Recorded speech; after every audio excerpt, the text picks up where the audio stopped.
Hi. Hello, Hey. hello, hello. What up, y'all? Wow. For a short amount of time. She's fixing it. It's getting there. It's It'll fine. happen. I It's got a new technical. microphone, guys, and I forgot to update it into the OBS. But hello. Welcome to the Greyhawk channel, the game that we all know and love, the Old Faith with all of my favorite witches.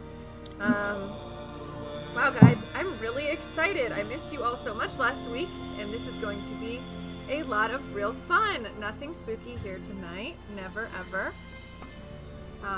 Tonight we are joined with our wonderful cast and crew. We're going to go around to them real quick, and then we're going to go over our sponsors.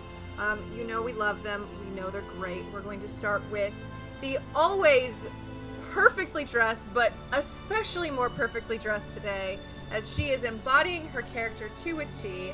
Looks just like the halfling I know and love. Just found out today that might actually be closer to halfling height IRL, my darling Casey. Shush, don't tell them that. They think I'm large and it's all right. I'm Casey, KCH on social media, and I will be playing Eunice, the halfling barbarian. Oh, I'm so excited. And if you guys are wondering what the halfling barbarian looks like, just look at the darling Casey. Perfect cosplay, 10 out of 10. Love it to bits. I just realized Corco and Maven are in the opposite spots. So we are going to start with... I am Lizard Mom today. Yeah. I will be Koroko today. I mean, that's very good, and I do like it. But I just slid you back into your spot, so now you are my cinnamon roll. My cinnamon roll IRL and in-game, my wonderful Mackenzie. Hi, I'm Mackenzie or Mac. Mackenzie Lane D on Twitter, and I will be playing Maven, the Tiefling Gloomstalker Ranger and resident cinnamon roll, apparently. Yes, the resident cinnamon roll. We can do nothing without the cinnamon roll's advice and constant terror of the world around her. We're going over to the Faked Black. Our dear, sweet Fern is still lost in the fray of things. Probably the Feywild. Maybe hell. Who knows? I mean, planeswalking, traveling through time, portals, etc., etc. You never know. So we will pass right over to our wonderful, hopefully no longer sounding robotic. Spent a good week at Anime Expo last week, and we missed her so freaking much. The darling Zelda. I missed you all too. Am I robotic still? No, you sound clear! Yay! Hi, I'm Zelda and Zelda Android on Twitter. I will be playing Fribby and Korika, our lizard mom. And yeah, sometimes she talks with a little bit of an accent. Well, all the time. Accent. So I do like how ingrained you are with Fribby's interactions you had with him last time, that you are now just playing as your familiar, the wonderful frog Fribby. I love my boy. He is a good boy, and he did do a lot of crazy tongue action last time we played. If you haven't seen it, you definitely should go watch it, because it's very funny. What? Wording? No, it's fine. Don't worry. Speaking of wording, I'm going to quickly go over our wonderful sponsors, the great folks that help us stay on the channel. First and foremost, we always want to thank our Patreons and Twitch subscribers. If it wasn't for you, I wouldn't be here right now. I would not be able to run this wonderful game with these wonderful folks. Those are the people who have stuck around month after month to make sure this channel grows, to watch our games, to be our friend. We have some really amazing Twitch subscribers and Patreon supporters that I love so much. And if you want to join that crazy party, you get access to our full Discord channel. You also get special discount codes with Cantrip Candles, the candle company for RPG players alike. Casey, what are we smelling like today? In honor of Fran not being here, we've got the library scriptorium, which is notes of parchment, aged wood, and leather. And I have just purchased, in addition to this, A Walk in the Woods and Stone Moss Chapel. You hear those names? Come on, if you want your dragons to smell like your dungeons to smell like your libraries, everything to smell just how you need it to go. Remember, ambiance is more than just music. Sometimes it's a little bit of stink. We also do have special discounts from our Mistress of Maps, our wonderful Devin Rue at RueInc.com. She has some special discount codes for us as well for our subscribers and supporters. So if you want to check those out, make sure you back us up. Hey, if you like the way our game is playing, if you like to see how we from all across the country and the world get to sit down and play together every week, check out Roll20.com. They are our supporters. We have been using their website since before the channel was a channel. It has been a reliable and wonderful source for almost 3 years of my life. I recommend it wholeheartedly always. If you like the beautiful battle maps we are pulling out today, those come from our battle map supporters. Heroic maps with almost or over 400 maps on DriveThruRPG now. They are some of the most spectacular things and really help us get in the mood, fill your players with horror and anxiety every single week. Heroic maps. If Sling and Dice Online ain't your style, our longest supporter of the channel is Tabletop Loot. If you want to get 15% off some real hard dice, real good for throwing and for rolling, enter coupon code Greyhawk into their coupon section and you'll get 15% off your entire purchase. And with that, we are going to jump into our previously, which we are passing on to Casey, who always writes the most masterful pieces for us every week. Do I need some mood music? I'll take it if you got it to offer. What kind of emotion do you want me to invoke? Dangerous. Okay, we'll try one of the spooky songs, okay? It's good. It's good. All right. So the last episode was a literal nightmare. The party, clericless, reached the known encampment of the enemy, ready for the final showdown. And there was only one person around that could be seen. That might have been because there only needed to be the one to hold the camp. That one was Marjorie Mulhall herself, having fallen victim to Eunice's misplaced confidence. The party had dressed up in Scarlet Brotherhood uniforms in an attempt to bluff their way into the place, but Marjorie saw through the ruse faster than immediately. Still, she humored them. Perhaps she was bored. She told them that the Red Fiend who attacked the crypt of the Archdruid in episode 1 wasn't there. It was just her. And when she was finished with our heroes, it was her intent to essentially destroy everything. Even her own people to some extent. And she continued to pursue her goal of creating a perfect race of Soul descendants. Yes, we are talking about genocide. She'd started by siphoning off the magic of the Dreadwood in order to accomplish her mission, which was why all the druids were dead, and it seemed the forest was dying. The party had learned about Marjorie's tragic past. They were sensitive to the way that she got to be how she is, so they did their very best to talk her out of what she was doing and see another side to things. But once it became apparent that no one was budging on either side on anyone's beliefs, Marjorie stood and we reluctantly squared off. Wooden stakes were chucked. Nat 20s were rolled. There were some really impressive maneuvers from our heroes. No matter what, though, their attacks just weren't doing the kind of damage that they'd done to her father a few episodes ago. We were tiny baby children trying to fight a rabid direwolf. That's essentially what was happening. I like that. Yeah, she just took us and going, that's good recap right there. Before Marjorie could kill them, something very strange happened. A surge of powerful magic sent them all spiraling into a dreamscape. Or should I say, a realm of nightmares. Koriko, genius that she is, immediately connected her to her frog familiar Fribby, who the magic had forgotten. And Fribby confirmed that the party was all on the ground in reality. So was Marjorie. There aren't words for the horror that transpired then in that place. Our heroes were shown a world in which the Scarlet Brotherhood succeeded. Each scene that passed was almost tailored to get under the skin of each of our party members, and by all the gods it did. I'll spare the details, but if you want to expose yourself to that part of the story, you can see it in episode 11 here in the channel's video archives or over on the Greyhawks YouTube channel. Yeah.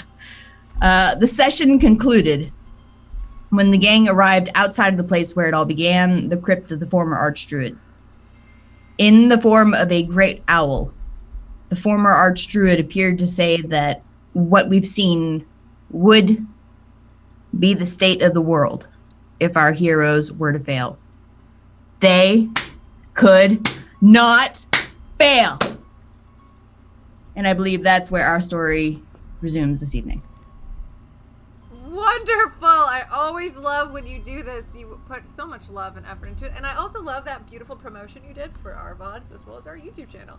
Full Circle Beautiful. You do get some inspiration for that. Thank you. I'm going to change the music from spooky because we are not in a spooky situation. In this episode right now, we are currently in what you remember to be the crypt of the Archdruid. Seems similar, minus the amount of bodies, skeletons, and scary monsters made out of vines. The large owl sitting on top of the glowing casket has, yes, warned you that if you fail, this is the fate, and that you cannot beat Marjorie.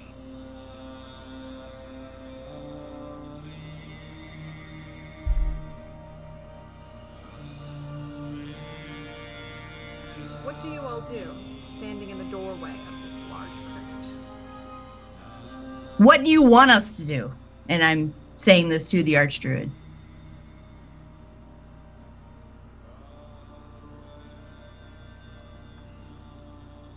Let me move the maps over. Hey, everyone's in the same spot in this one. Beautiful, everyone's in the right spot. The owl looks to you. It's large, almost a dinner plate saucer-esque face kind of turns to face in your direction, its big black eyes unmistakably staring into what feels like your very soul. Oh no, we lost Zelda. That's okay. She'll be back. I have faith in her. And as the owl looks at you, she says,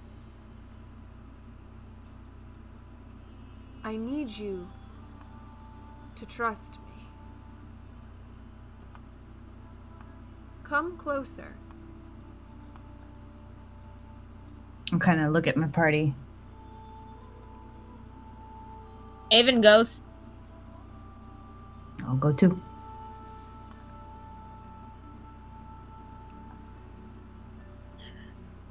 I guess, yeah, maybe I'll walk all the way. Or as close until... I'll stay right there. Alright, and as you stand up onto the stairway, that final set of stairs to the top of there, you feel a radiant warmth. It wasn't like the druid when you felt at home when you were in that earth temple. It's more of an all-encompassing radiant energy that kind of bathes over you. As you get closer, this owl is probably Korokos' size, and it's easier to see that now that you've gotten closer to the owl. Maven, his face back. Excellent. The owl looks. I have made deals with many druids over time to keep them safe from dire situations. Tiriana, even your friend Fern, they all possess magics to leave a very dangerous situation. Thank you so much, Solace, for the 1,000 bits! Much appreciated, my friend. Woo! Big ups for our good friend. Super appreciatory. Oh, 1,100. I see it now. I have to open up the thing because my Divine Favor is broken on the stream right now, and I don't have time to fix it. Because I'm trash. That's okay. The owl's feathers kind of stand up a little bit after she says that, and she shakes them down to relax them. If you trust me, I can get you out of the fight with Marjorie and send you to someone who might be able to assist you. But you would have to leave the Dreadwood for a few days.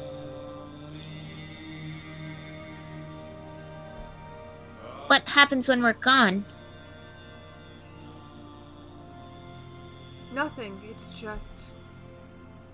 we don't have a lot of allies. The old faith. I mean, we stick mostly to the shadows, and our allies must come from long ago. And we do have an ally that we have not called for help in a long time. But their enemy is our enemy. And if you can persuade them, we very well might have a chance against Marjorie and her army. Who is it? It is the Wyrm of the Lonely Tower. They are descendants of an old Sul bloodline. And their hatred for the Malhells traces even farther back than the Dreadwood.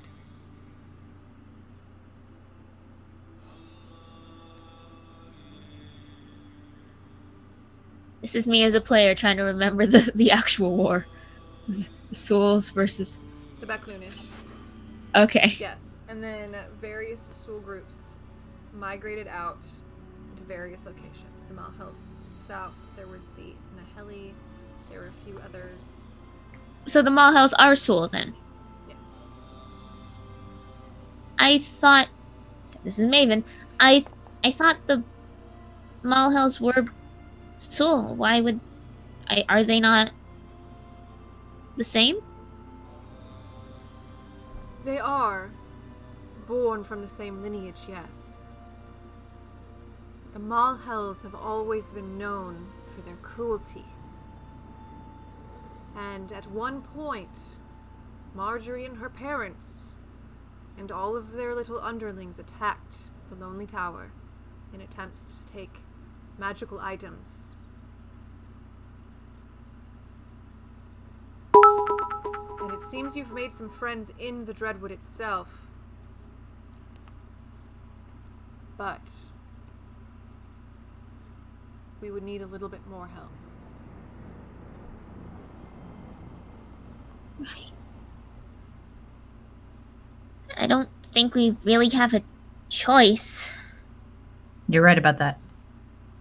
You always have a choice. I could wake you up now, but unfortunately I would also have to wake up Marjorie. And you'd have to go back to battle with her. That's okay. That's all right. We could let her sleep. Yeah. When I release you, she will wake up either way. It just determines whether or not you want to wake up with her. Or... Wait, if you release us, then what happens to our bodies? Well, I will either have them fall lost to the top of the Lonely Tower, or I will wake you up in the camp.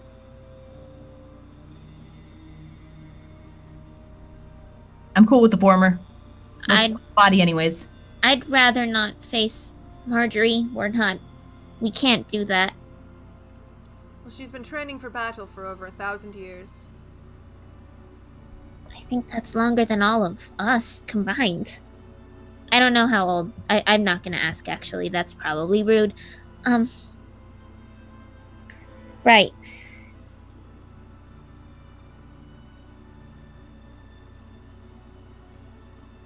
Who's gonna be around to protect the Dreadwood and the Adri Force and everyone while we're gone?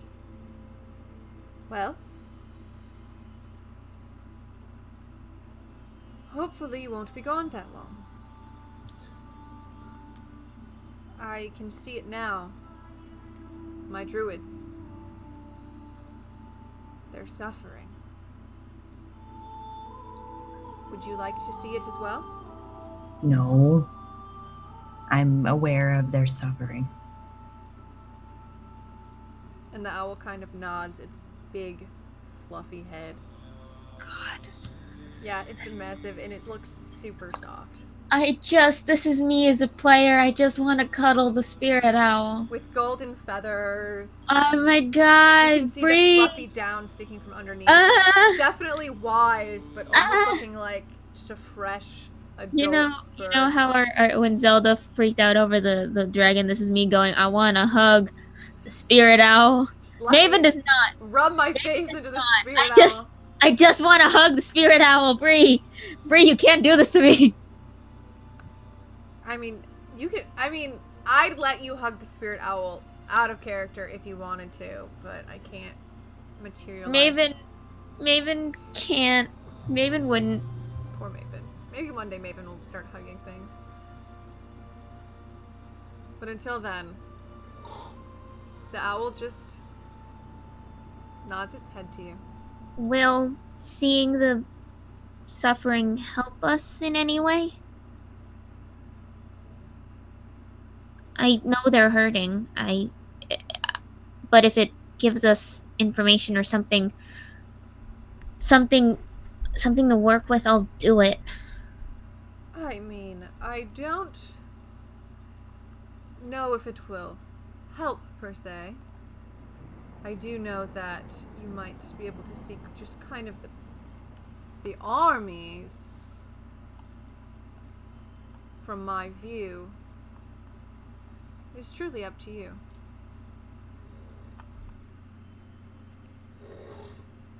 Maven steps forward. Show me. I want to know. Oh. I step back.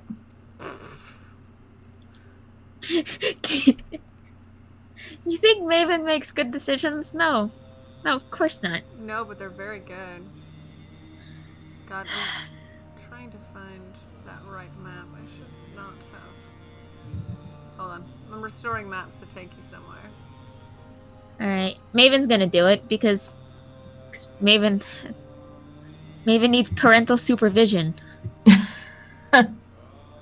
I can't even. I know. There's not even any room in my heart anymore for any more tragedy. That's the thing, is that Maven got through the dream sequence perfectly fine.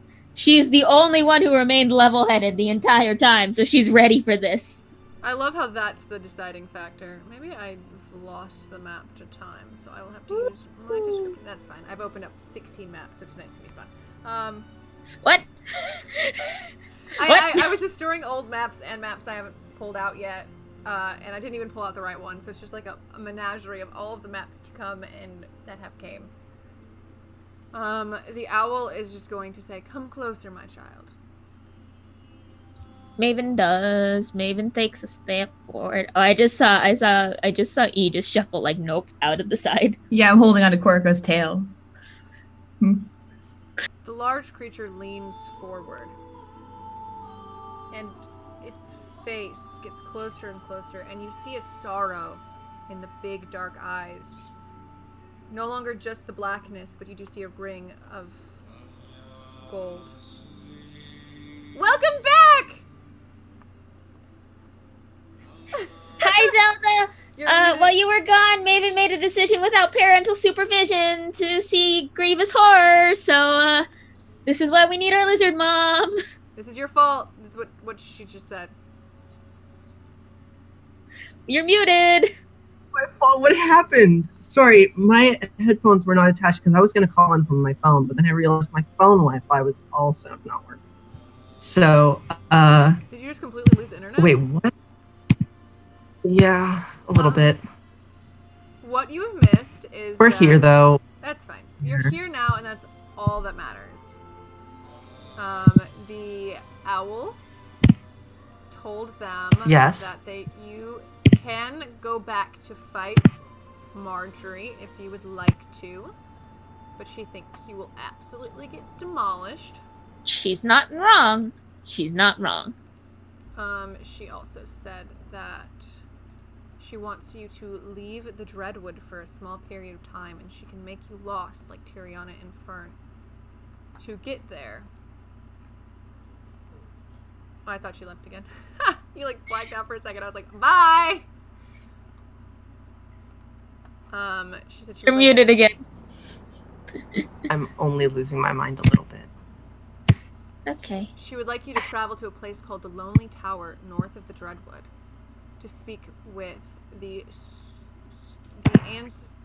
descendants of a Sulois family, to try and ask them for aid against the Malhel family. And then she offered to let them see the horrors that are currently going on in the circle. And Maven said yes, because there was no parental supervision. Have fun with those horrors. Yep, Maven's about to do this. So, as you step up to this great beast, and it peers into your eyes, and you see the pain within, it leans forward and presses its forehead against yours. And all of the feathers kind of, fold between your horns, press against your face. It's so fluffy. And it's so soft. And as it presses its forehead to yours, the last thing you feel is that, softness radiating through you. And then you feel cold air buffeting through all of the softness on your body as the wind flies through the feathers in your wings as you dart and you turn and you spin in the sky, and you're flying through the Dreadwood as what appears to be a large owl.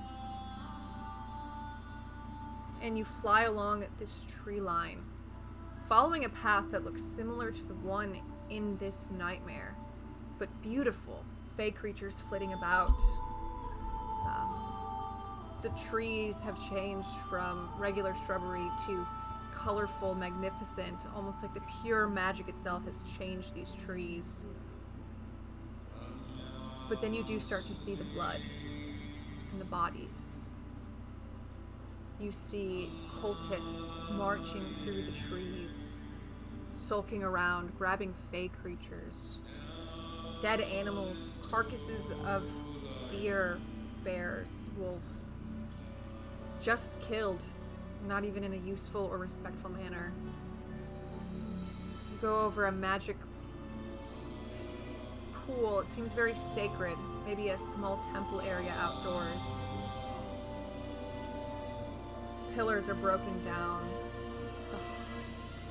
the stone cut into itself, bones, priestesses doing magic over these sacred druidic places. And then you see a small hovel, and as you fly down to the hovel, your body shifts uncomfortably, and you are a mouse? No, a rat. You can tell by the way your tail feels. As you scurry down to a place that looks completely different than all of the druidic beauty you've seen. The great trees, these monoliths to the druid. And you feel a deep necrotic energy as you see 10s and 20s and 30s, maybe hundreds of cultists bustling in and out of this place. Makeshift shop stands are put up with weapons and strange potions and concoctions. You squeak and you dance around as you desperately try to get away from what you are seeing. I see you're off. I'm fixing you now. I forgot I changed it when Zelda left, and then to change it back when... She's been leaning over, and I tried so hard not to laugh. It was very funny. I wondered why she was doing it, too. I was like, why does she keep doing that? Is something wrong? If you go check back on the stream, she just, hi, how's it going? I'm back. I just wanted to get my face on stream, and then the fact that I was just doing an awkward tilt just kept getting to me. Oh, gosh, how good. I appreciate you so much. Trying. Some good comedy in the very dark, dark places. Just the corner of the old faith. This is our sweet, sweet Mackenzie.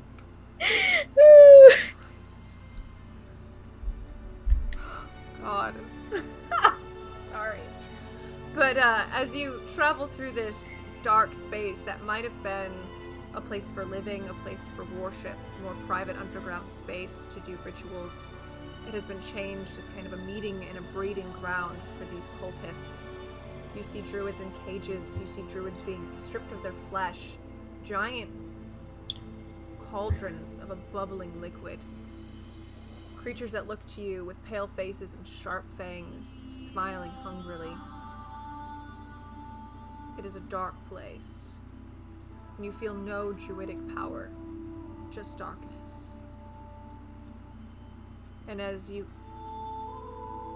blink and move your furry little head, you are Maven once again, shaking your head into the fluff of the owl as it pulls back. Oh. Okay. What happened? What'd you see? It's a lot.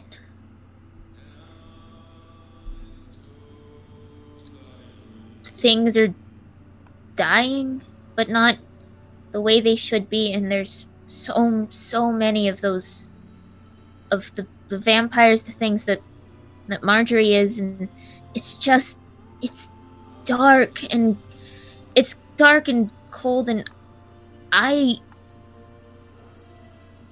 it's dark even for me, and cold even for me, and that's a lot.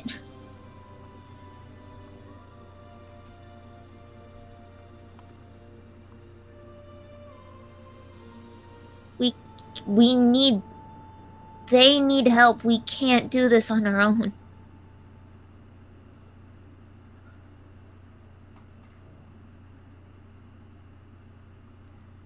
So you see why I want to send you away. You are the only people we have to send. I could send Tiriana, but she's already lost. You are not. I can physically send you there. We have to. Thank you. I know you're not of the Dreadwood. I know you all came from the Adri. If Thank we you. don't stop what's happening in the Dreadwood, it's going to come home. If we don't stop it here, I'm going to lose my home.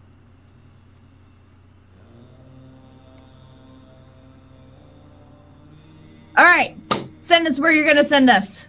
Let's get this job done. I have but one warning for you. I cannot see past the Dreadwood, so I do not know what the Lonely Tower is like. I have not been there for nearly 200 years. There is one thing, though, you should know about the residents. And it is that they do not speak.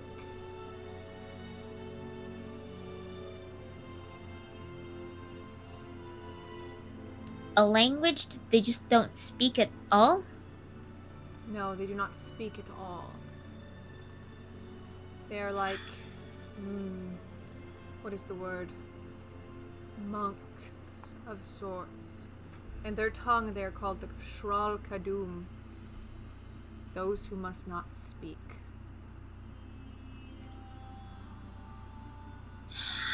How do you recommend we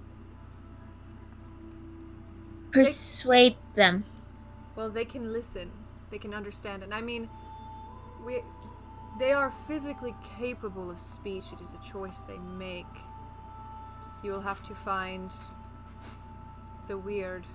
I believe it is still Morgir. He should be towards the top of the tower. Right.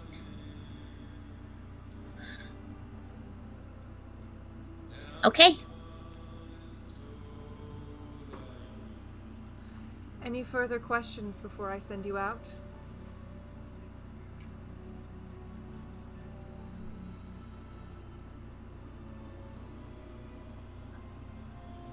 Are you on like another plane of existence? Perhaps. Have you met an Almirage in recent days? His name would be Button. Are you asking me of the deceased? I am. Yes. I chose to die.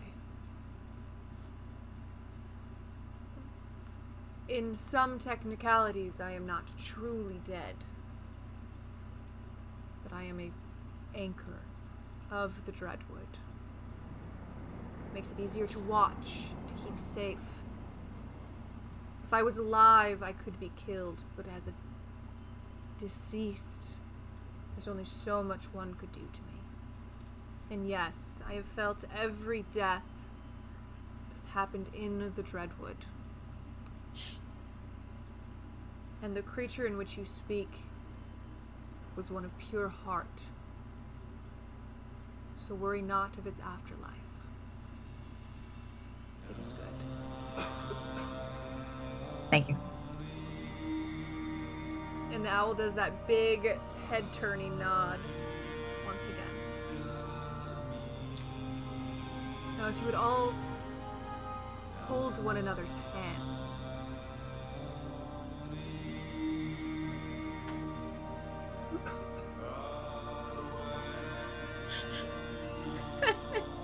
Big claws to tiny people. Big claws, tiny hands. Very cold hands on Maven's part. Casey's like, "Ee." 1, 2, 3.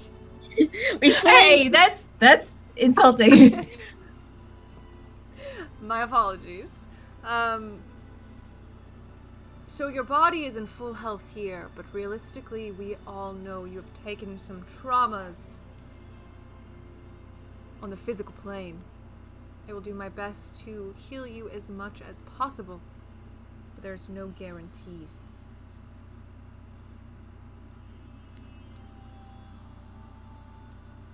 And with that... Thank you. I just said thank you. The owl makes not a hoot, but almost a purring noise. Maybe not quite like that. You start to feel warmth at the bottoms of your feet as this radiating light slowly traces up your bodies, enveloping you. And it is warm, as you are not in existence. And then you are.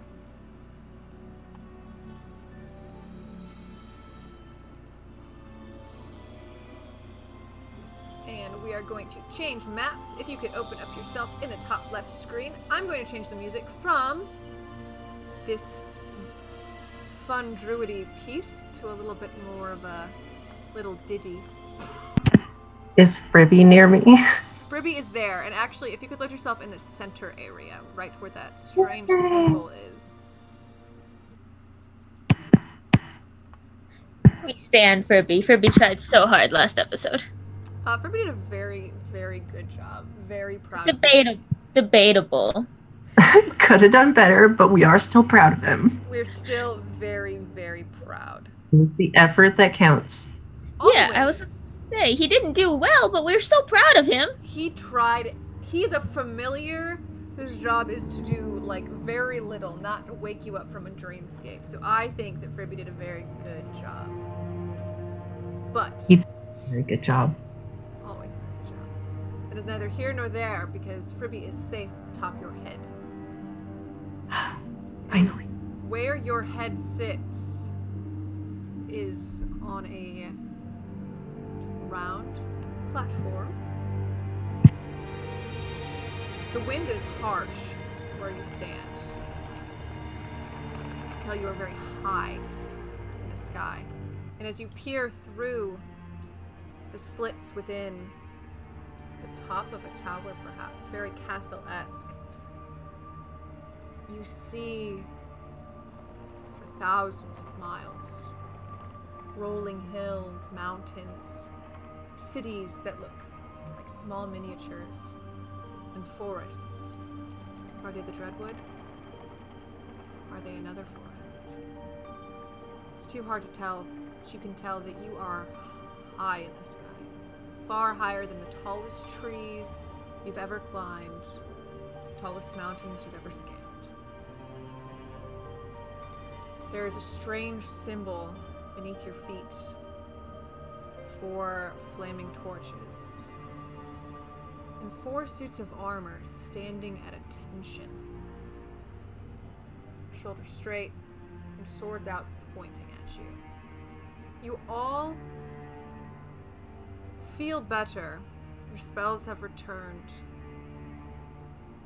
But both Eunice and Korko are 10 HP down, as you had failed that initial saving throw that Maven did use her divine a favor for, so you will be at full health, but they will be down 10 HP. I don't like this at all. There's too much sky. Oh, this is nothing like you have ever seen in all of your life. You see grass, just lots of it. Ugh. The forests look like this big in your hands, just in the distance. You're probably higher than the dragon even flies most of the time. Oh, this is very disorienting. Maven is probably not intentionally, but kind of grabbing onto Koroko's arm. I also grab onto Koroko. I don't like being up here as much as either of you. Doesn't matter. They need you to protect them. Lizard Mom, please! Lizard Come, Mom! my children. Are we trapped? Oh, there's a way into the tower that way. The arm. Hi, hello? The Hands arm- up. No armor. No weapons. Hands up. We were sent by the druid of the Adri Forest, or one of the previous druids. All roll me perception checks. I don't want to, Bree. Why not? Because Roll20 doesn't like me. You just rolled a 25. Never mind. Roll20 only likes Maven. That's what I've learned. All my other characters, Roll20 is just like, no, you failed. But Maven gets all the good rolls. Maybe it's because Maven's the only good one, but like... There we go. Well, Eunice, these 4 things staring at you seem like very angry men, perhaps 6'2", 6'3", pointing their weapons directly at you. Koroko, Maven, you look at the way the armor is standing, the way it is placed upon itself. There is no one inside of the armor.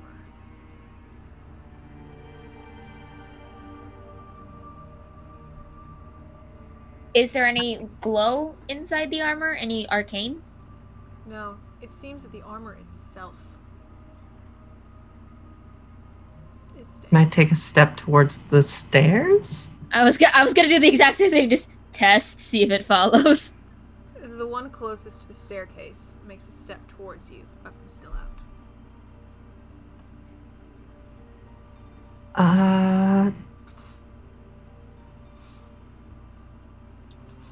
I'm not sure what we are supposed to do.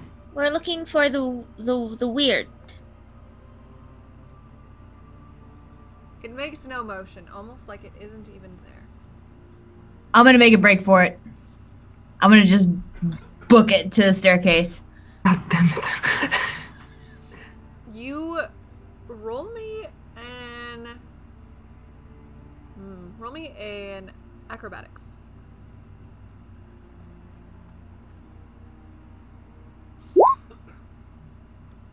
You There you go. deftly make it to the stairs. But as you do, the hulking armor stands in front of both Maven and Korko. Monks! Monks, we need assistance! Should we run? Is the thing the armor is holding a sword? Yes, Question? it is a blunted sword. You can tell from your perception check. It is not a sharp sword. Looks like this armor has stood here for many years. So it has not been sharpened. Can I just walk forward and see if I can like pull pieces of the armor just off? Basically just disassemble the armor. Yes, but I will have you make an acrobatics as well against its dexterity. If you fail, though, it will make a melee attack against you, and you will enter initiative. I take back everything I said about Kuroko being parental supervision. I take that back. Listen. It's just an acrobatics check? Acrobatics. Ooh, wish me luck. Well, let's see. Let's see, do the dex load for this? Please roll low. Like really low. It rolled a 3! So you run up and you go right underneath the armor and you just grab the breastplate and you pull it off. And it comes off with ease. And you're able to throw it away. It doesn't move, but it also does not strike. Can I see anything inside the armor? You cannot. It No is markings, strings. just armor. You can roll an Arcana check if you'd like. I'd like to do that. I will do that as well. You may. 22. I didn't need to. Never mind. I mean, 11. It's armor. It's armor. That is standing armor, and it's a walking Yep. armor. Those pauldrons are made for moving, and that's just what they'll do. But Those Korko, glaives are made for walking. Christ, Korko, as you study this creature, you can tell that the armor itself has been animated in order to stand guard. It should be attacking on sight, unless there was not a command given to do so. Perhaps you have to do something specific. Does not seem to be wanting to attack you. Just threaten. Maven, I don't think they are trying to hurt us. Just, precautionary. At the Okay. Yeah. Yeah, okay. It may attack you if you do something terrible, but Define terrible. just follow close behind me. Okay. And I'm gonna try and do a strafe around the one closest to us and just try and make my way over to Eunice with Maven behind me. Okay. Both of you give me another acrobatics with advantage.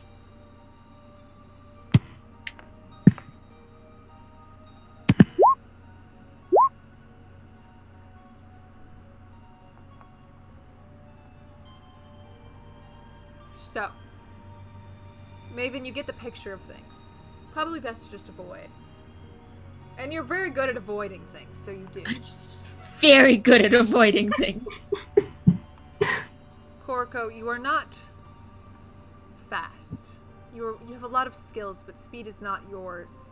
And you move around with a slight caution, but as you make for the staircase, it spins around and attempts to hit you once. That does hit me. Slams its weapon against you. It does not hit you with the bladed part. I pressed it on the wrong sheet. It does 6 damage to you. But you are able to make it to the stairwell. You know what? I just, because I can and because it hit me, I want to cast Dispel Magic on the screen.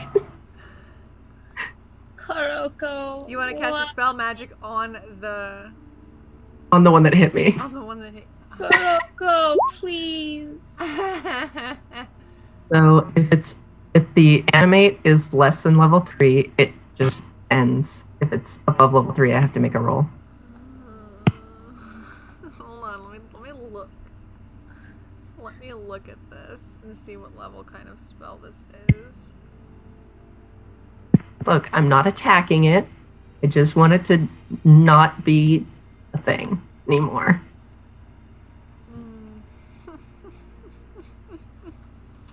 Okay. We will say that it is a 3rd level spell, so you are able to shut it down.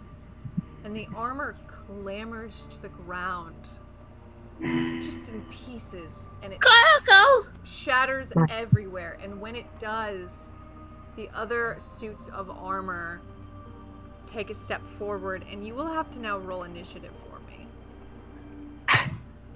If we... Can I have, like, just run down the stairs with her?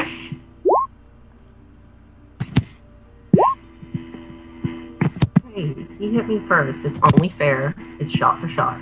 You did not click on your token, my dear Maven. If you would click on it and do it again, we'll take your higher of the 2 rolls.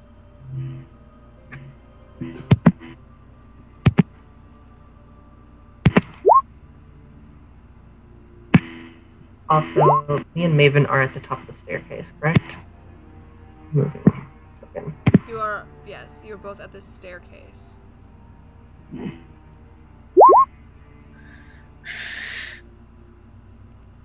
fight them, do we run?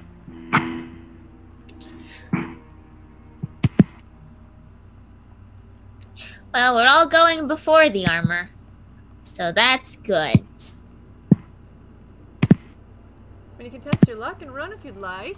I am just the dungeon master. I am here to take you on whatever journey you want to take. Maven, it is your turn. You do get to begin this combat. Do they look ready to attack? Do they look like they're, like, gearing up to attack as opposed to before? Yes, they do. But there's one less to worry about. Really? Really? I'm gonna take a shot, I guess. Which one's the one that went poof? The one closest to you is gone. I will put a marker on it. That one is dead. Alright. Okay, so that's a 22, a 26, and a 14. The first 2 hit. Okay. 10. So 17 piercing. I'm doing a spray, so I was gonna do 1, 2, 3. So, we'll say it's this one, and then that one, and then I miss this one. Sounds good. Perfect. Anything else? And then, is there any way I can start going down the stairs so I'm like standing on the stairs so I can pop up and keep shooting, and then down? Yeah, you could step around Koroko, and then you can share the space on the stairs with Eunice, so you could sneak down. Alright, you should probably run. No, you run. I'll cover you. Does that make it No, you Eunice's both turn? run, and I will cover both of you. No! Absolutely not. Eunice, what would you like to do for your turn, my dear? I was just going to reserve my action to kick somebody in the face when they get up to us, but otherwise cover their retreat. Alright, so you are holding your action until the creatures are in melee range of you. Perfect. Koroko, you've started a fight. I didn't start a fight. I was hit, and I retaliated. 100% started this fight. This Was was... this worth the 6 damage hit that you took? Was it, Bree? Was it worth the 6 Pride is not so easily healed. I don't know, it depends. What are you going to do with your turn? I'm going to cast Entangle right in the space in front of us. And I'm going to tell people to move down the stairs. And we should go before they catch up. I'm just going to make 3 strength rolls for these creatures. In the square yet? Like, this is like right in front of us. The only one that would be in it right now is the one that the suit of armor that's I know, but Okay. this is for like whether or not they follow you. So it is difficult terrain as well. All right. Just deciding whether or not that's enough to make them follow you. Okay. So you all run down the stairs? I'm moving down the stairs. That sounds good. I'm going last because I have ranged weapons, so I can go last. They all get about this close before their turn ends. Bye. How about nope? A big old no. And you then take your sweet selves down to the first layer.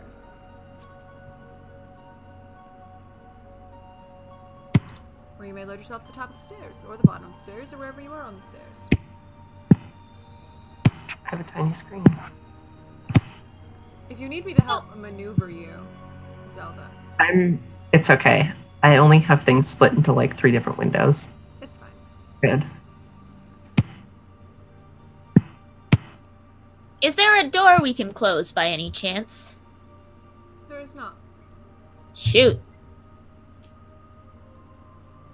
But you may act out of turn order. What's in this room? As you run down the stairs, this room seems quite bare. There is, to the south of the room, another construct of sorts. This one made completely out of stone. It has a robotic face, an orb with a glowing light, weird cranks, perhaps, armor almost made from the stone, and 2 giant shields on the ends of either arm. And it just stands, unmoving. What's the glowy stuff? In the center of the room, there are 2 circles with different rune sets on them. The first one, larger, and an orangish red hue, and it moves around in circles slowly. And the 3 orbs at the end of it, with a larger runic symbol, change frequently as it spins. The center circle in blue has the same runes and does not move. There is an orb floating in the center of the circle, and the smoky, almost liquid in the center seems extremely familiar.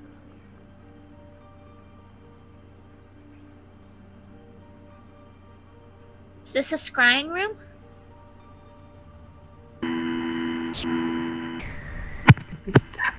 Even they are not following us, right? Doesn't sound like it. I mean, they know we're here now, I think.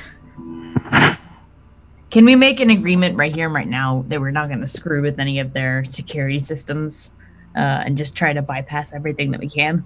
Is that Making a good case for ourselves. We need these people to like us and help us. I just turned him off. I didn't break him. That looked pretty broken to me, Koroko.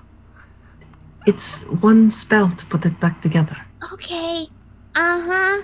Yeah, that's Hit a a lot of magical work off for switch. That's a lot of work for someone who's not you. One spell's a lot. I'm going to start skirting around this thing here, trying not to touch any of the anythings. I am gonna follow Eunice, and I'm also. Can I make a check on this this circle? Mm-hmm. You can roll an Arcana check if you'd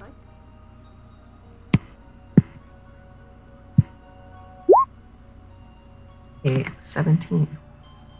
So, from what you can tell, the circle in the center, and I'd say we'll start with Maven.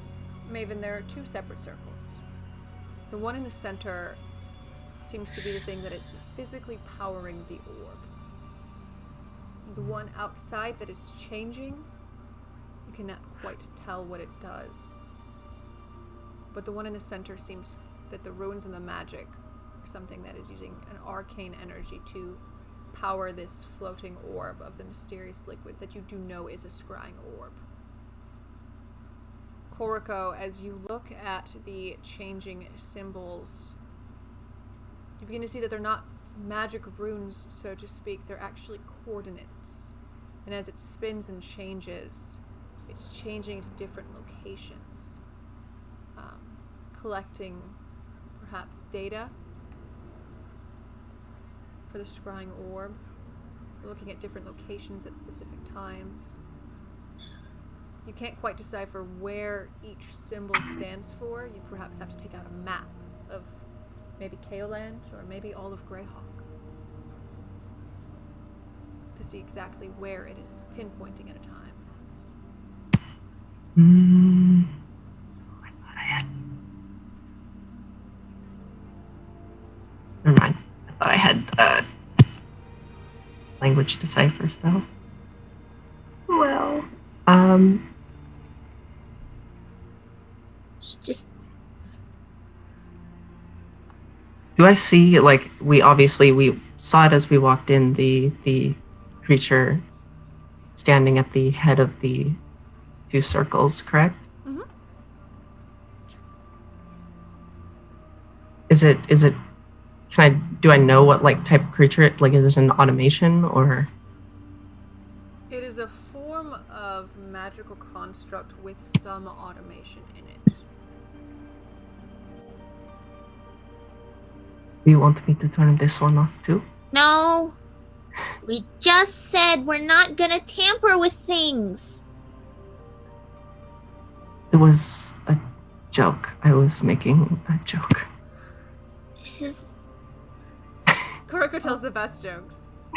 Koriko's fun at parties. The ones you don't know if she's serious or not. She got a great poker face. unfortunately Maven doesn't quite get jokes in general. So Can't tell if she's smiling or snarling at you. Right, I was gonna say the Koriko chuckle must be absolutely fucking terrifying. This Maybe. 7 foot tall lizard like bares its teeth covered in like bones and feathers and swampy aesthetics. okay, very funny. Can we just go? Yes, let's keep moving. Hey, Maven is terrified. Jokes are scary. All right, and so you step around the circle. You do not step into the circle, and you do not go near the golem. Maven's watching to see if it's following us. Just more of seeing if it's tracking our movements, and if it moves to attack, she'll like be defensive. But Roll me an investigation, Maven. okie doke. That is investigation. There it is. It's an 8. So you stare at this stone creature that doesn't seem to be moving. Okay. It seems extremely frozen, almost like it's off, but you couldn't tell because you're too far away. Maven's still very unnerved by the joke. All right. To the next layer. Yep. So you begin to travel down through various office spaces. Desks, libraries, books, all sorts of things. And each room is a different guardian standing silently. Different shapes, different armor types, different constructs, all standing at alert. You can't even tell if some are just sets of armor hanging up, or perhaps animated armor. As you continue to make your way through 4, 5, 6, 7 different chambers, and you wonder, how high is this tower? Then you begin to make your way down another set of stairs, and you hear footsteps at the bottom. Oh, thank the goddess something's alive. That's always what we look forward to, the living. Hold on, let me scroll up, because I realize I've lost the token for this person, which is totally fine.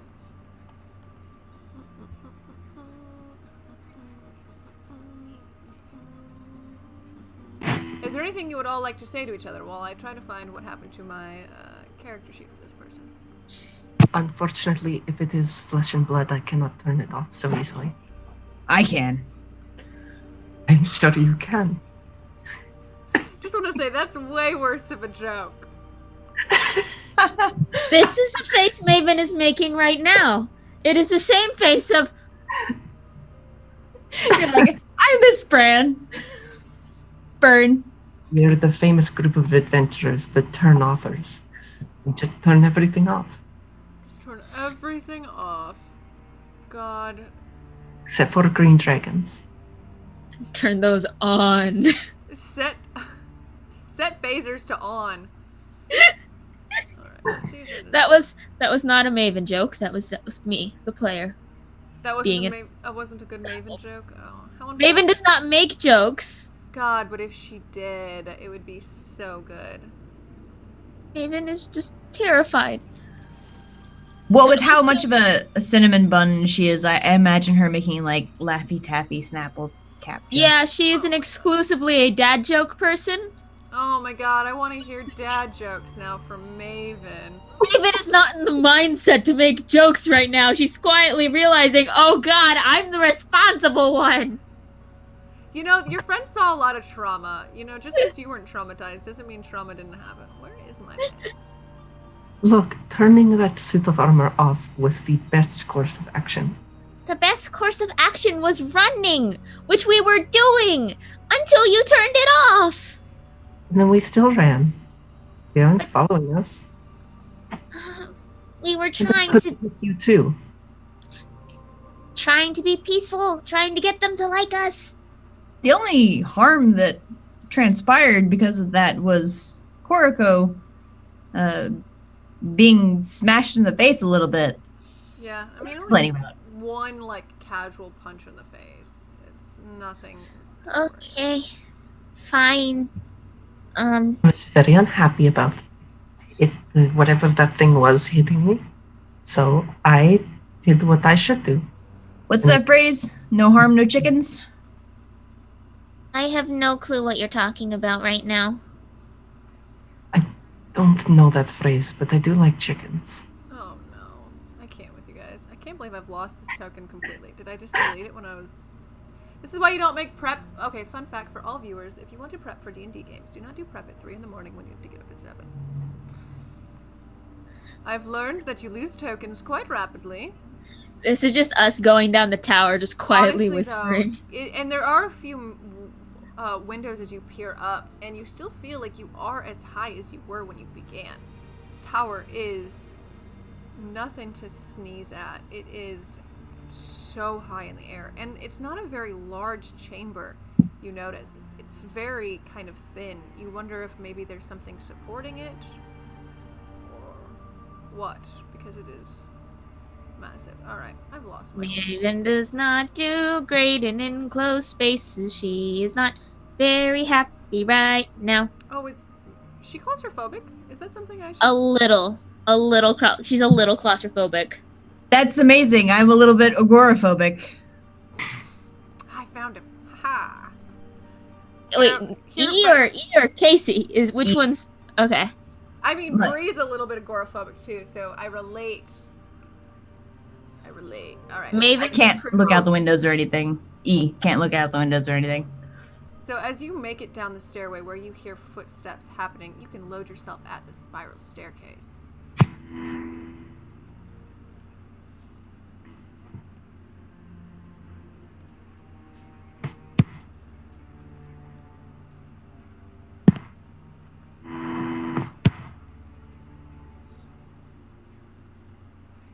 And this room looks similar to the others that you have traveled down. Nooks into the walls of the stone full of books. There are desks and shelves, and a large map table in the center is different than the other rooms. They all have different things that make them just a little different, perhaps different studies for different folks. There is a man standing, and he stands tall and strong. As he kind of turns his head to look at you, though, you see his age. You could not begin to fathom his age. It's different than when you look at an old elf and you go, he could be hundreds of years old. But you'll never know. This man, you look and you say, oh my goodness, this man is hundreds of years old, and you can tell. But he still stands strong, covered in luxurious robes, some covering his face, has strange amulets and pendants, and all of his jewelry looks so fine, but they don't look like they're for decoration, rather for various magical purposes. His shoulders are broad, his chest stays out. If his face did not look so ancient, he would, under the robes, it looks like a body of a young, very strong man. And the oppressive force of magic you feel from this man is almost overwhelming. But he says nothing as you walk down the stairs. You remember the time with the wolf mother? Mm-hmm. Yeah. I walk up to him, I stare him straight in the eyes, and then I get on my back, show my belly.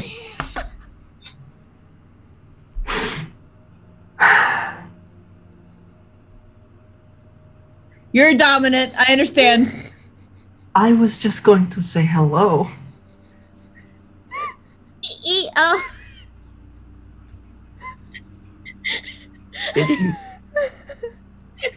I think we broke free. She's a little weird.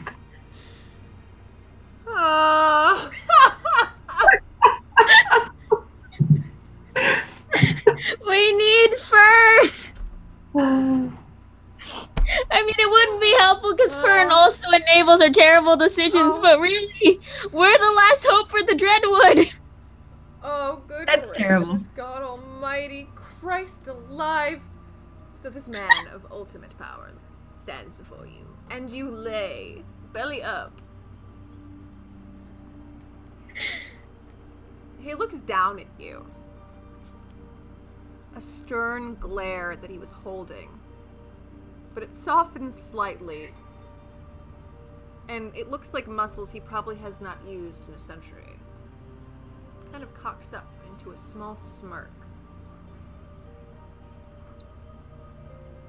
But he does not move. He just kind of smirks at you. And then looks to your companions. We're all animals.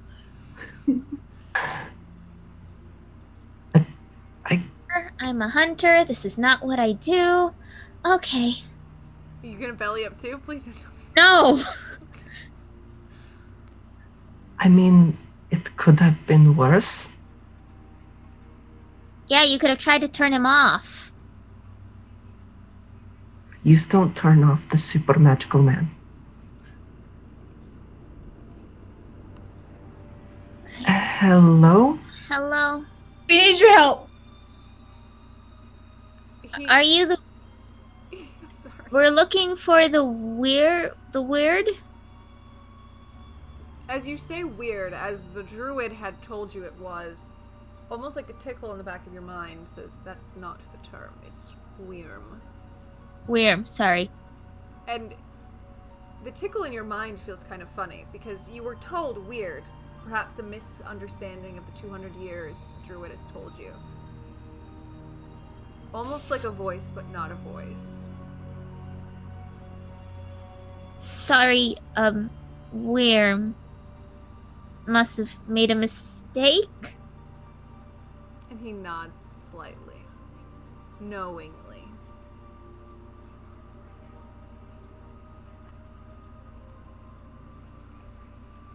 We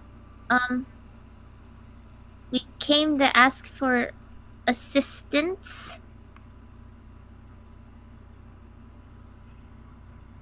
Regarding the Malhells. Or fighting them. Fighting the Malhells. When you say the Malhells, you feel a small amount of discomfort. All of you do. It's not painful, it's not bad, it's just... It's kind of like that feeling you get when you hear an ex's name. Or an old friend that you are not friends with anymore. And it isn't coming from within you, but it is. I feel sick. Furrows his brows when those emotions kind of hit you. And you're beginning to kind of feel like he may not speak to you. He is attempting to communicate. We There- do not like them either.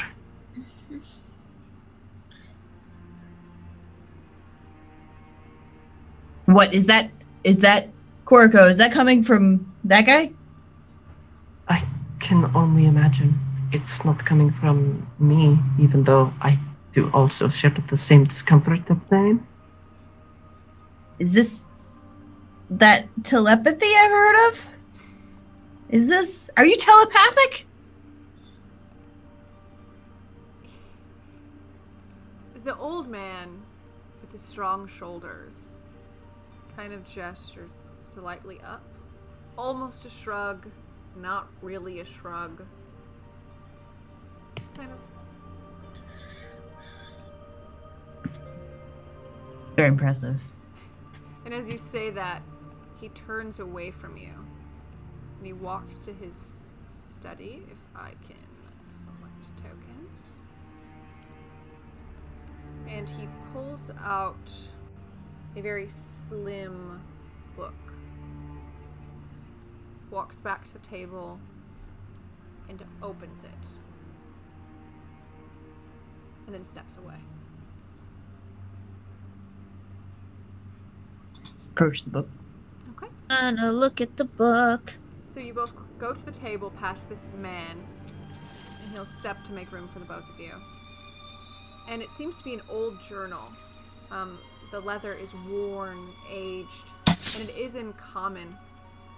Thank you for the follow! Woo. But it seems to be extremely dated, perhaps as old, or maybe not as old, but close in age to the book that Koriko carries around. The infamous Slayerton's Manifesto. It looks to be journals from the Naheli family, which you would remember as being the father to Marjorie's son. It's a Naheli of House Naheli of the Sul Imperium. And it speaks briefly as you peer through the pages, logs of separating the houses thousands of years ago to starting this group of powerful magi, this tower that they found, that they decided to take over as their own, and then the attack of the Malhells, and the driving away of the Malhells. And the last kind of information about this, as you kind of realize that this book, this very slender book, is specifically based for that lineage of Sul, that all of the Malhells were thought to have been wiped out, corrupted by their own evil.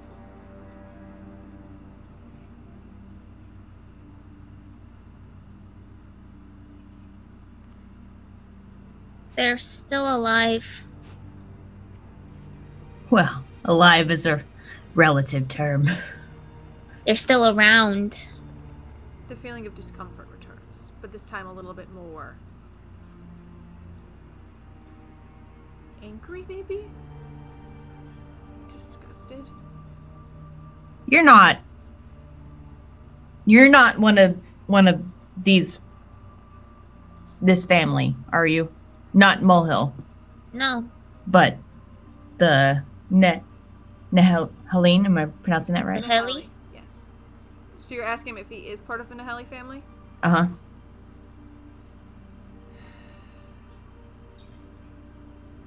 You kind of think of something in your mind makes you think of a family tree, perhaps your family tree, and how it dates back so far. And at the top of it is a name that you don't even recognize in your own family lineage. And then it takes you back down to you. And he just nods slightly. Oh, okay. So not as bad as it could be, but still kind of. I'm sorry, man. And I'm gonna walk up to him, just shuffle up to him and hug his shin, and, like pat him. You hug him, and his robes feel like the softest of silks. Such a fine material. But it also feels very old. Like he's been wearing these for many years. Oh my god, what is this fabric? He probably smells like an old library, like old books. And candle smoke. He does stiffen at your hug, but he seems very patient. You feel his overwhelming patience with you. I'm gonna step back, and if I can take him by the hand, then I will. If he'll let me take his hand, I'm gonna put my hand over his hand and say, "Hey, we're the good guys. Promise you, we're the good guys." When you take his hand, you feel a form of inquisition. He seems to be very curious about this entire situation. Like he does not know quite who you are, where you come from, and why you are in his study. Oof. Let me tell you, we are the last resort. It is more or less what we are. I come from the Dreadwood. My companions come from the Adri Forest. The Dreadwood has been under attack for the past several days. All of its druids are damn near annihilated. The Archdruid, the former Archdruid, used the remaining bit of her power to send us here and ask for your help. Beg for your help. I am not so proud that I would not beg. The fate of the entire forest is more or less hanging in the balance right now, and I've heard there's a war on, and I think it's time to join the fight. He chuckles silently. Like the breath is there, but no sound is made. And he places a hand on your head. And in this moment, it is true telepathy as he interacts with you. You can feel him gently entering your mind. And you've seen flashbacks and images forced into your head as the moments that you grabbed the dragon's skull. It was very offensive, very forced. But as he does it, it does not feel in any malice or malcontempt. But he shows you images of a young woman with dark hair coming to the lonely tower. And as you see the tower in this scenario, you are looking through the eyes of him as he looks up to a tower that reaches through the clouds, and he looks to this young woman and a few other what seem to be druids. And the young woman's face reminds you of the corpse in the temple, a young archdruid. And you feel a sense of, not friendship, not true kindness, but an allyship. A bond. Yes. We work together.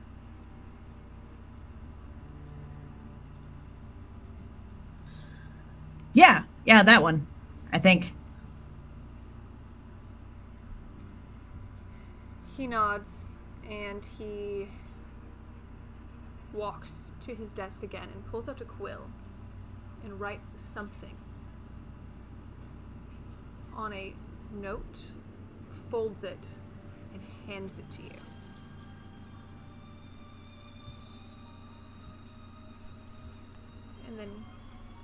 And you may look and read it. It says, "You may take what is offered to you in the chests below. Then you will hand this note to a driver outside. We will assist the old faith."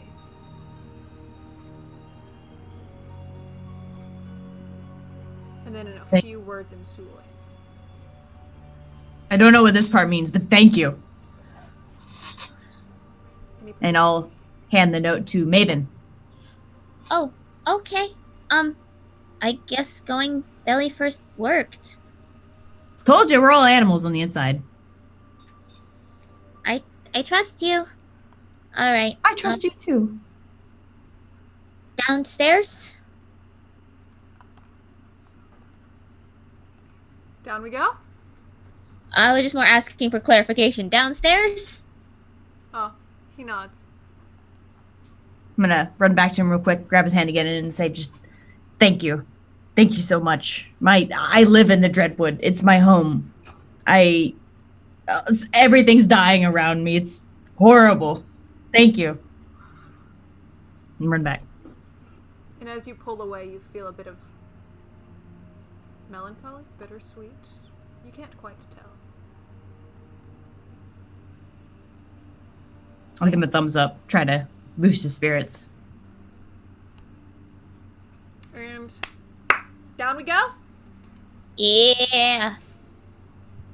You make your way down through more offices. And then into some strange rooms with arcanic devices, all with constructs that are moving. More people you see on these lower levels. The constructs that are following them are quite large, and they follow in a step behind them. Some eye you curiously, but not with a full turned face. Many of them do not acknowledge your existence. But you continue to make your way down through these chambers until you make it into a single room with 4 chests. And I will open that up for you.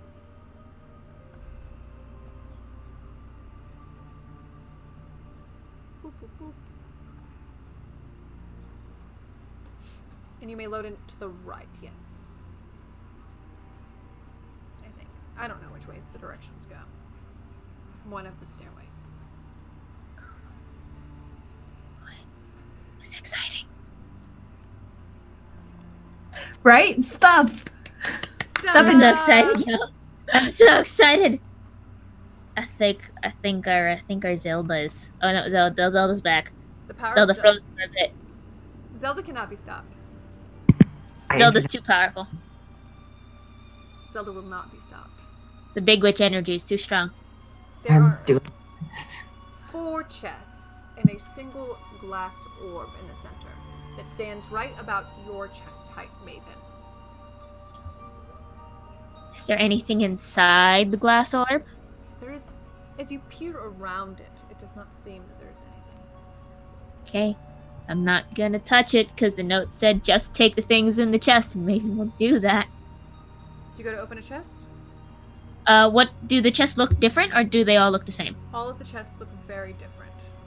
There is one of jade green, with the carving of a bird on top of it.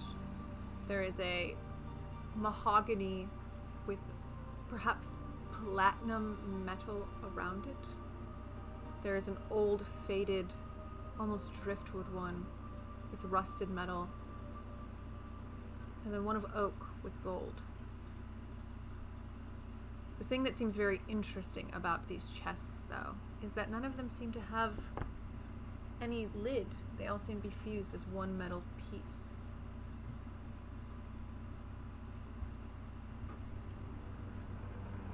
I look around for a second, like, what?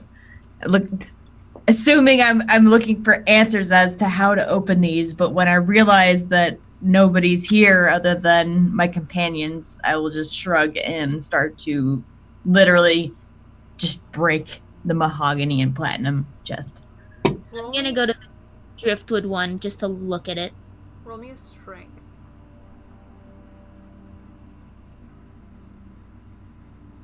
Strength check. Straight strength. It's a 9.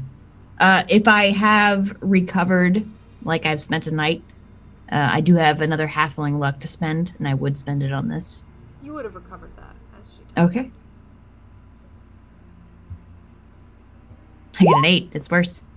It does not All right. seem to want to open. Perhaps there's platinum within it. Holding Start gnawing on it like I do, you know.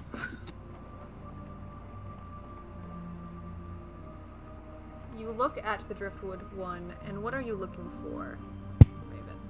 I guess I'm just looking for. I mean, there's no locks, but is there any? Like, I'm just basically just trying to study it. Like, I guess if there's weak points, if there's arcane means of opening it, just trying to get a better sense of what it is. So, give me either an investigation or an arcana based on how you are trying to look at this object.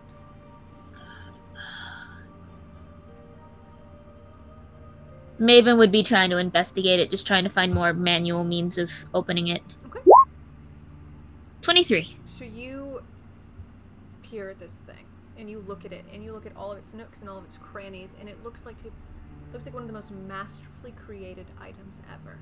So masterfully created that it almost seems that magic has made it.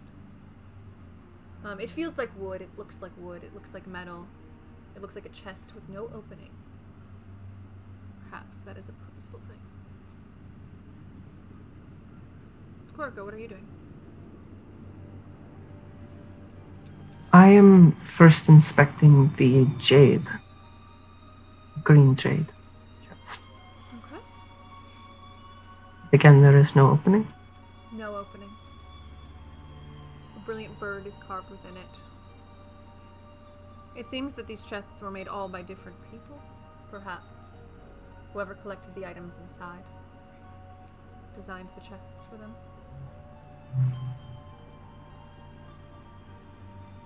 I'm gonna plop Fribby on top of the green one and walk up to the orb.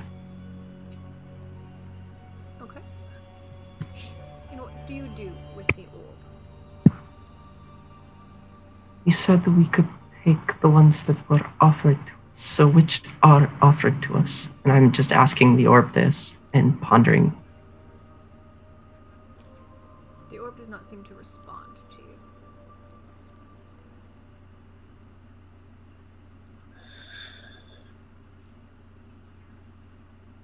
you. I'll take a moment with the jade one and actually see if I can bless you. I don't know. Can you do like a general just tap into it with magic, without casting a spell, just apply magic to something? Attempt to attune to it. Kind of, yeah.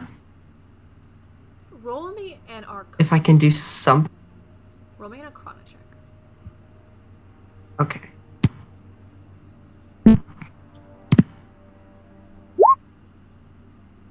Not very good. No, not very good. As you begin to attempt to attune to this magic. It is not very good. Well, how much time are you spending with it? Are you in a rush or is it a quick glance? Kind of describe to me paint me a picture and I'll decide whether or not you get advantage. What does Koriko do? Sorry, my internet froze on me as I begin to attempt which? As you're attempting to do this arcana check of sorts, paint me a picture as to what Koriko does. And maybe I will grant you an advantage, depending on what you are doing. Koriko is going to put her hand on the bird and kind of rub her thumb along the actual curving of the bird itself, and just kind of feel around where she thinks that there would be a parting in the chest, where whatever brackets or whatever opening would be.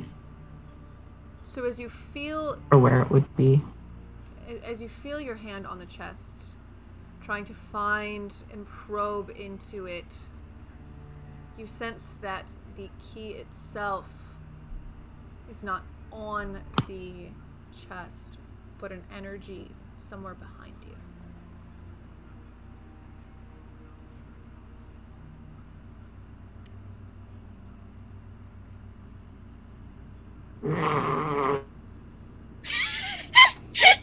I just heard a very distressed Zelda noise, and that's it.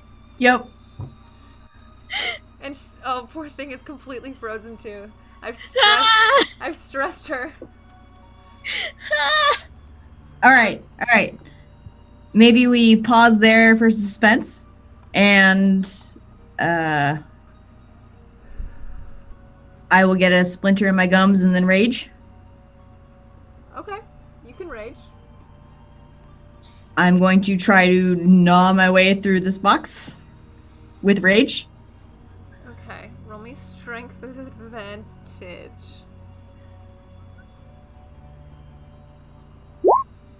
There goes our Zelda. Goodbye, Zelda. We love you. She's trying so hard. God bless her. Yeah. Appreciate her so much.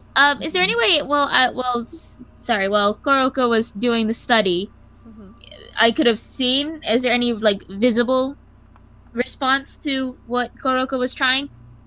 There is not. Okay. Can you give me an intelligence saving throw, Eunice?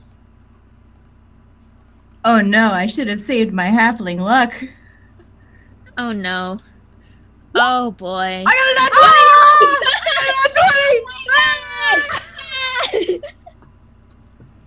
20! This is great. So where there is no immediate response from the Arcana check that Koroko is attempting, you do see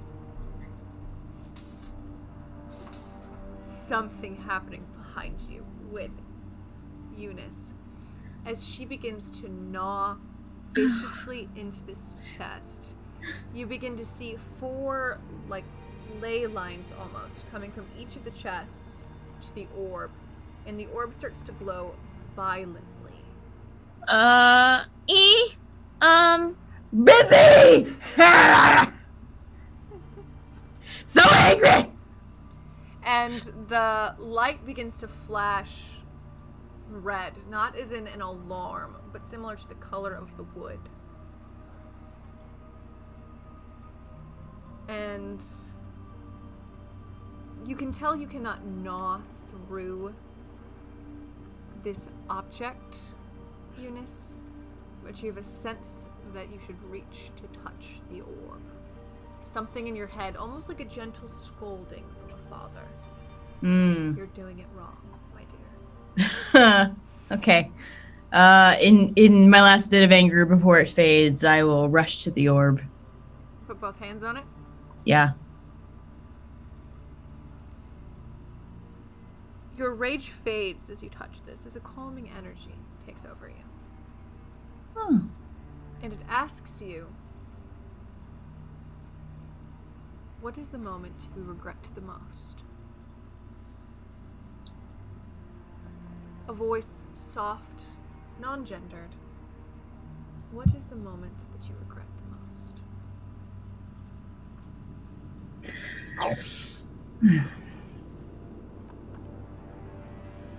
I'm gonna try to think it first because I don't want to say it out loud. Okay. What do you think? Not telling my mother to tell me where she's going next.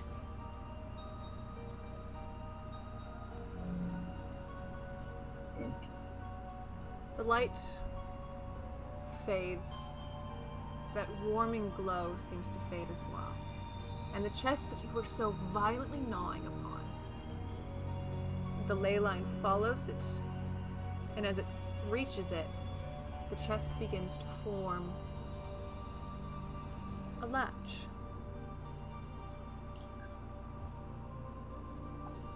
Now I'm kind of down as I shuffle over to this chest.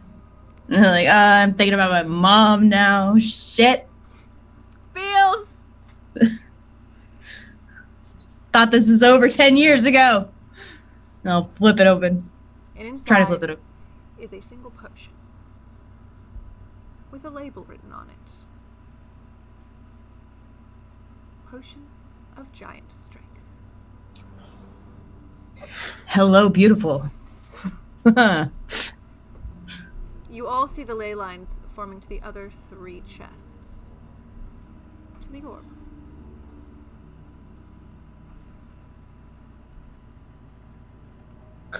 Koroko, you want to, or? I can try. And I will do the same as Eunice, and I will walk up to the orb with both my big hands on the orb. Okay. And you feel a calming before you hear an ungendered voice ask you, what is it that you regret the most?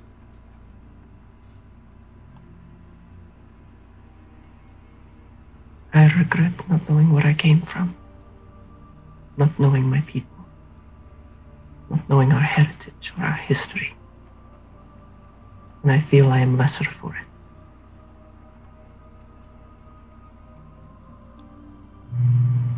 The ley line pulls back behind you, and the chest you were touching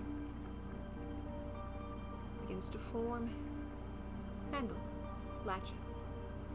You may go to lift the chest if you would like.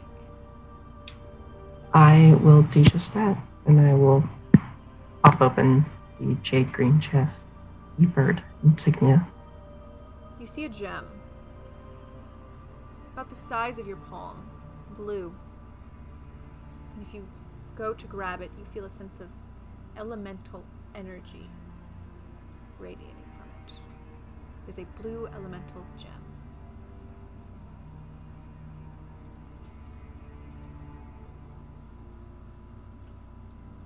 I'm muted. Hi. Maven's gonna, after watching. Did you say that out loud, Koroko, or did you say that in your head? It depends. I'll say I just said it in my head because the voice itself is also in my head. Maven's gonna follow suit. Put hands on the orb. As you press your hands on the orb, a voice new to you but familiar to the story. What is it that you regret the most? Oh. Being me? Being a tiefling? Never telling anyone where I came from?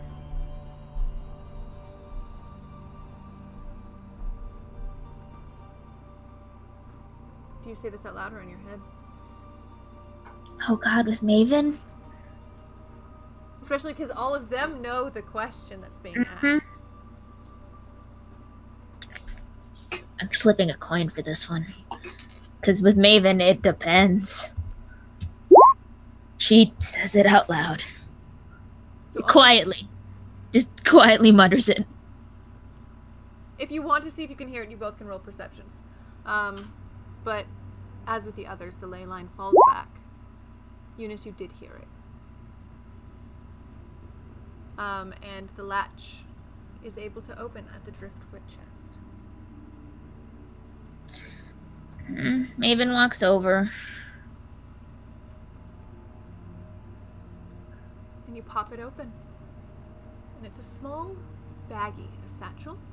It's just a small pouch. You pick it up, it's light. Almost like there's dust inside, sand of sorts. A small label on it says, Dust of Disappearance. Okay. Right. Pockets it.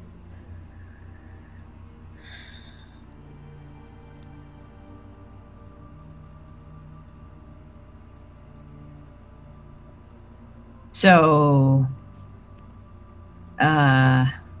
you want to try all together?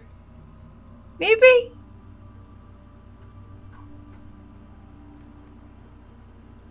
Worth a shot. Either that, this one was not meant for us. Perhaps. Yeah, let's do it.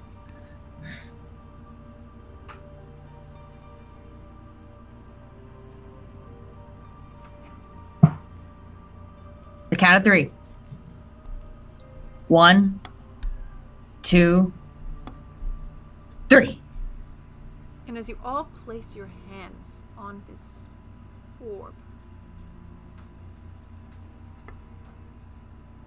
The voice you all recognize asks you, "What is your proudest moment?"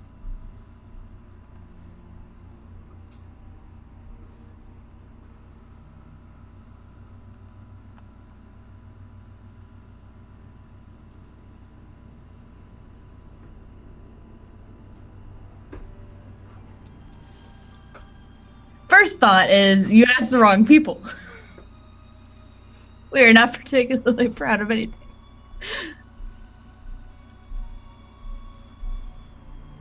Doesn't have an answer. I guess I'll thank surviving for this long on my own.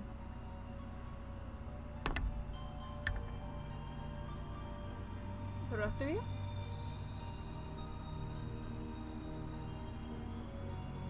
Maven thinks about the time when she launched out of the Burning Man and, like, dug into Moriana.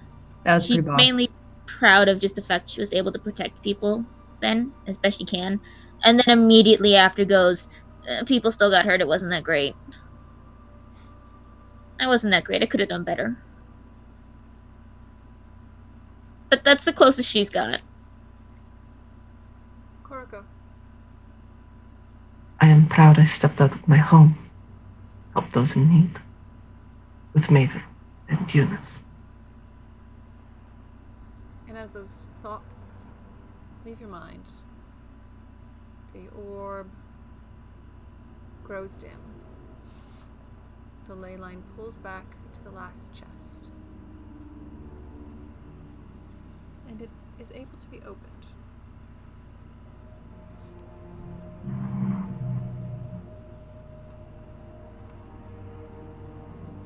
Who wants to do the honors? Well, shit, time's a wasting. I'll just stalk over to it.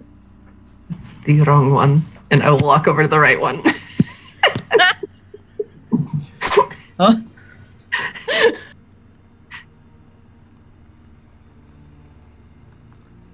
I'll open it kind of from the side, just to as I'm presenting what's inside to the other two. Inside is a scroll. Oh. I'll pick it up. Do you open it? Yes. Roll me a wisdom. Roll me a wisdom. Check or saving throw? Check. Okay.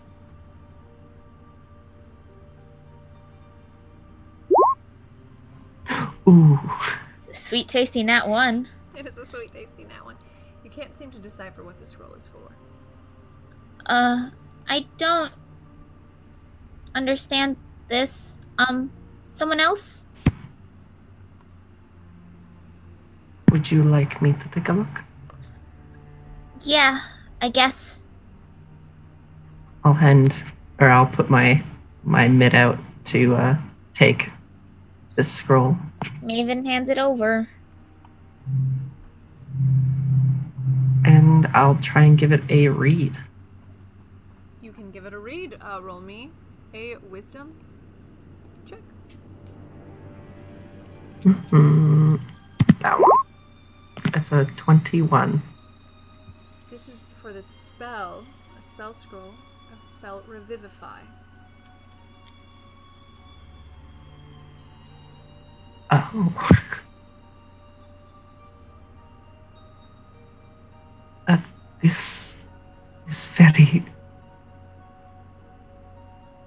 This might be the most important thing we've gotten so far.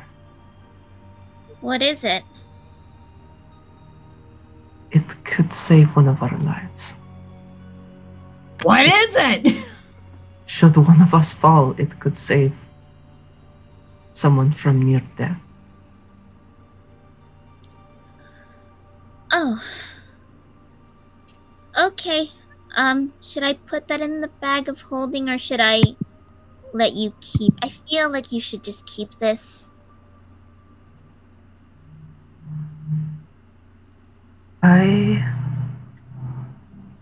I would let you decide. No, that's a bad idea. You should choose. You're the person who deals more with spells. I just shoot things and sometimes use magic.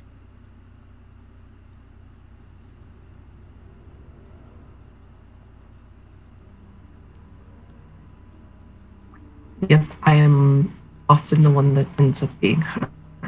I trust you with it, and I would like you to keep hope. If my internet will work and send my voice through the astral plane, which is the internet. We got you. Yeah, we got you. Maven just being hesitant. Okay. I kept talking, even though I knew that my internet was freezing up, so I was just checking if all that went through. It all went through. Maven will take it, and she won't put it in the bag of holding. She'll keep it in a easy to access or quick access like side pouch. The emergency death pouch. The emergency death pouch. Beautiful. And just to clarify, spell scrolls don't require components, do they? They do Sorry. not. Awesome. Maven takes it and puts it away. What did you two get? I got a reading the label. Potion of giant strength. Oh, okay. Produce that blue gem and just shrug. Right. And it has some kind of magical effect, but I am not sure what it is. Oh. Okay. If- I got. What were you gonna say? I was going to say, as you hold the gem in your hands, you do feel a powerful magic of elemental power. You think back to the soul gem, only in the sense that you feel like something is within it that you may tap into at a certain point in time.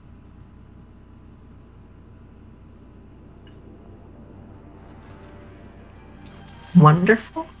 Wonderful. I am going to keep that information to myself, though. Okay. I got something. I think it'll help us travel quietly. So that's good. We should go. Yeah, all this is great, but it's not an army. Well, they said there was a driver outside, so we should do that. We should do that. So here's the thing I've been thinking. Marjorie can see everything we do. Like, that's been established. We know that. Maybe if we're out of the Dreadwood, it's fine. That's a big maybe. That's all we've got. Well, it's not. We have the guy that's upstairs. Perhaps it's worth going back to him and asking if there's anything that he can do about... I don't want to push her luck. He's real nice. What are you talking about? I mean, if you want to, He was a cuddle bug. I would. The note says give this to the driver outside. So, that's what I'm planning. Okay. You do that. I'm going to go back up to that fella and just ask nicely if there's anything that he can do about it. If he wants to redirect my attention back down, that's cool too. I will double time it. I will go outside then, I guess. So half of the party goes down the stairs, while Eunice dashes up to the old man. He's not on the floor that he was on, rather in a bedroom, so you don't have to go as far. He seems to have retired to his room for the night, still in his magnificent robes. And he just looks at you. Hey there, handsome. So the stuff in the chests were amazing and awesome, and one of my companions, I feel I should mention, advised against me returning to ask for anything additional, and I understand that it is potentially overstepping my bounds, but you seem nice. So I figured it wouldn't hurt to ask. Marjorie is capable of seeing us at any time, and she boasts of it. I was wondering if, in all of your mighty power, there was anything that you could possibly do about that, or point us out to somebody who could do something about that, or... It's really tough to plan cool shit when she can see what we do. He kind of scrunches up his face to think for a moment. And then he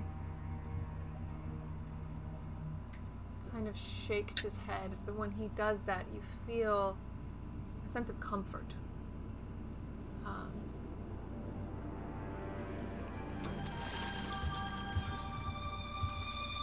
He reaches back to touch you on the head. And when he does, you see the birds of the Dreadwood, the dark birds, the birds that spy on you. They are on the edge of the trees. He seems to not be able to cross farther into that barrier of his sight. But it seems he's trying to symbolize the birds that see you. And then he shows birds of cities and birds of this area. And all of them are not those birds. He can't quite communicate with you what he is trying to say. But he shows you the symbolism of the birds in the Dreadwood that can see you, and the birds outside of the Dreadwood that look nothing like Marjorie's birds. So, beware of specific birds? And he kind of sighed, kind of see you. I'll pull out the only piece of paper that I have, which is the label upon the potion of giant strength. And I'd be like, you want to write it? See if you can write it? I don't... He takes it. We did not know the Malhills were still alive. Their power does not exceed the Dreadwood. You are safe here. No promises within the wood. Okay. All right, thank you. Thank you again. And he nods slightly. My name's Eunice. Eunice Gnarlbridges. If you ever need anything, you magic me. And he gives you a knowing smile as if he knows who you are. All you magic people. All right, you get out of here. I'll get out of here. This is your place. All right. And as you all get out of here,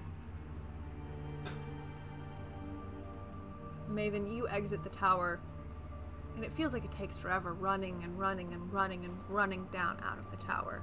But you are on a grasslands. No trees in sight. No anything in sight. The tower seems so far away from everything. But there is a young woman, a pale drow, with white hair and a blade, leaning against a cart, attached to a horse. Hi. Do you have the I'm note? supposed to give this to you, and I hand it over. And she seems kind of disinterested. She takes it. She peers it over. Don't often get summoned for things. That's fine, I owe them a debt. And it looks like I'm taking you to the Darewald anyways, so it's on the way. When your friends Wait, are is ready- that the city? Yes, but it seems I'm just taking you to the residential districts outside of the forest. We're gonna go to the city? Through the city. There's no playing in the city. If I have any say. Oh, yes, of course. Yeah. Right, we're waiting for one more, I think. And then we'll be on our way. I'm here! I'm here! And as you all arrive, at this little cart outside of the mysterious Lonely Tower, heading to the Darewald, where you do actually know a resident, a woman named Talia. That is where we end episode 12 of The Old Faith, the Lonely Tower. Oh boy! And unfortunately tonight, I won't be able to go around and give everyone the compliments they so deserve. I'm just going to quickly go around to all of our players. All of our things are messed up, I realize, from all of the internet disconnections. But it's okay! I'm going to make all of your faces return really quickly, and so we can say who you are and say where we can find you, so we can get started into the next game on the Greyhawk channel, because we never stop here on the Greyhawk channel. We are going to start with the lovely Casey. Hi, I'm Casey, KCH on social media. Go there on Twitter, KCH. KCH is my name on Twitter. And you can go there to see where I am. Hell yeah! Love you so much, my dear, lovely Mackenzie. Hi, I'm Mackenzie, or Mackenzie Lane DA on Twitter. I stream here on the Greyhawk channel, over on Scraticus Academy, and on Encounter Roleplay for a couple more weeks. Oh, and I'm also on WebDM for a couple more weeks as well for the Blades in the Dark campaign, which is super exciting. I also write things, and I'm currently working on my next D&D adventure module, which explores my own journey with mental health, so it's a bit of a big deal for me. I write about it a lot on Twitter. Follow me there. That's where I put all my things. I love everyone here. Oh my gosh, I love them. This is great. This is my favorite. Ah. So much love, so much love. You guys are doing such a good job, such a good job. All right, my lovely, lovely Zelda.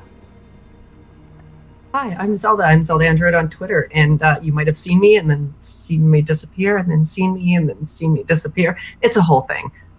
Yeah, you can find me here on Fridays on the Scraticus channel, on Wednesdays for one more week. It's the Eden finale next week. Tune in. It's going to be great. And on Tuesdays, sometimes you find me on the RPG Lab. That happens sometimes.